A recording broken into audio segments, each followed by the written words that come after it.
Europe 1 tous les jours avec Raphaël Duchemin et ses invités. Et juste avant 14h, Raphaël, vous nous proposez chaque jour la solution du jour. Aujourd'hui, elle est numérique et elle concerne l'éducation. Comment donner aux enfants les clés de l'apprentissage numérique? Une solution tout en un avec la tablette School, Elisabeth, un écosystème numérique dédié justement à l'éducation. Oui, cette tablette tactile est conçue pour être adaptée à la vie quotidienne des élèves. Par exemple, une élève de 7 ans qui s'entraîne à la lecture peut enregistrer toute seule sa lecture sur la tablette tactile. Elle l'envoie à la maîtresse pour qu'elle voit où en est son apprentissage de la lecture. La maîtresse reçoit via un logiciel le rendu de cet élève. Chaque tablette permet un apprentissage interactif. L'enseignant, lui aussi, pour lui, c'est utile parce qu'il peut préparer son cours en assemblant tous les supports sur la tablette, terminer les polycopiés, les transparents. Là, il envoie le contenu sur la tablette aux élèves et il peut alors superviser leur travail. Bonjour Jean-Yves Epp. Bonjour. Merci d'être avec nous. Vous êtes le fondateur de cette tablette, de cette solution School. Vous êtes le roi de la tablette puisque vous avez commencé avec une tablette autour des recettes de cuisine qui s'appelle toujours Cook. Et là, vous vous êtes lancé dans les tablettes éducative. Cette tablette est destinée aux élèves du primaire et des collèges, c'est ça? Oui, alors en fait, on a conçu tout un écosystème qui va vraiment de la maternelle jusqu'au baccalauréat. Donc on est capable d'accompagner les enfants durant toute leur vie jusqu'au baccalauréat. Alors comment ça se passe? Vous vendez cette tablette aux particuliers, aux écoles? Alors en France, on a un système un peu particulier, c'est que les collectivités locales achètent en fonction du niveau scolaire. C'est-à-dire que les villes achètent pour les écoles, les départements achètent pour les collèges et les régions achètent pour les lycées. Donc, ce sont des marchés publics. Ce sont des marchés publics. Voilà, donc il y a des appels d'offres publics ou alors une centrale d'achat de l'État qui permet aux collectivités d'aller acquérir des systèmes numériques pour les écoles. Alors, qu'ont-elles de si particulier ces tablettes? Alors, d'abord, la première chose, on est effectivement l'inventeur de la tablette puisque notre tablette est sortie 7 mois avant l'iPad. Elle est avec nous, si vous voulez la voir sur europe1.fr. On a sorti la tablette Cook qui a connu son heure de gloire avec Oprah Winfrey qui a dit que c'était le produit dont elle se séparait jamais. Et puis, il y a 7 ans, on s'est lancé dans l'aventure de la transmission numérique des savoirs. Avec l'Éducation nationale, on a fait 3 ans de R&D pour inventer ce qu'allait être le numérique pour l'école. Recherche et développement. Voilà, donc 3 ans de recherche et développement où on a travaillé sur qu'est-ce qui se passe avant la classe, pendant la classe et après la classe.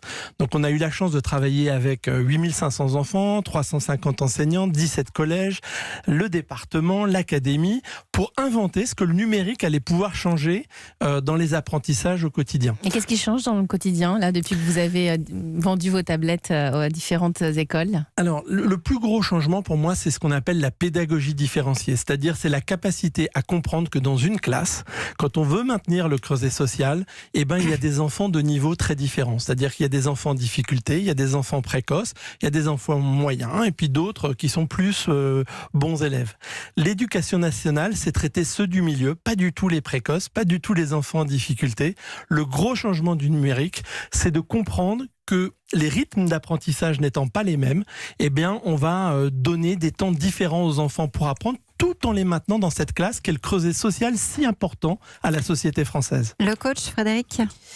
Je voulais savoir, par rapport à la société elle-même, est-ce que vous focalisez plutôt, le hardware, c'est vous aussi, vous faites le software, vous faites les deux, et pourquoi est-ce qu'on ne peut pas utiliser des tablettes normales quelque part, enfin des tablettes normales, des tablettes extrêmement commercialisées, classiques, pour faire un petit peu la même chose, puisqu'au final, dans tout ce que vous présentez, que ce soit avant, pendant, après la classe, c'est un service, enfin en tout cas c'est un produit qui est conceptuellement intellectuel, on va dire, et pas forcément, qui a pas besoin, qui peut peut-être s'adapter à plusieurs supports. Donc pourquoi est-ce que vous faites tout?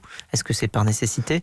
Et puis voilà, ça me fait un petit peu penser aussi, quand vous parlez des temps d'apprentissage, ça fait un petit peu penser au mouvement Montessori, par rapport justement au fait qu'on peut et on doit apprendre quand on en a envie, et c'est bien meilleur pour retenir. Jean-Yves Epp.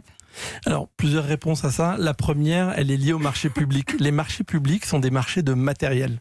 Donc aujourd'hui, si vous voulez être dans la course, eh bien, vous devez avoir du matériel. Face à nous, les GAFAM. Bientôt les Chinois. Donc aujourd'hui, si vous voulez exister dans l'école de la République, il faut avoir également le matériel. Donc notre solution aujourd'hui, elle a 4 éléments. Le hardware, qui a la particularité d'être assemblé en France. Donc il me paraissait important de maintenir... À Angers, je crois, c'est à ça. Angers, chez Bull, donc un ancien grand du hardware. Et donc aujourd'hui, pour répondre, il faut avoir ce matériel. Deuxièmement, effectivement, toute la dimension logicielle. Celle qui va permettre justement de gérer ce avant, pendant, après. Ensuite, élément très très important, et vous êtes bien placé Frédéric pour le savoir, c'est le cloud. C'est-à-dire où est-ce qu'on va mettre les productions des enfants, les productions des professeurs, où va-t-on stocker les données qui se fabriquent en même temps que l'enfant travaille. Nous, on a choisi de le faire en France, et donc pour ça, il faut aussi maîtriser le matériel. Donc on stocke tout ça chez Atos, en France, dans le Nord, de façon à ce qu'il n'y ait pas des mauvais usages de tout ça. Ça s'appelle Skool.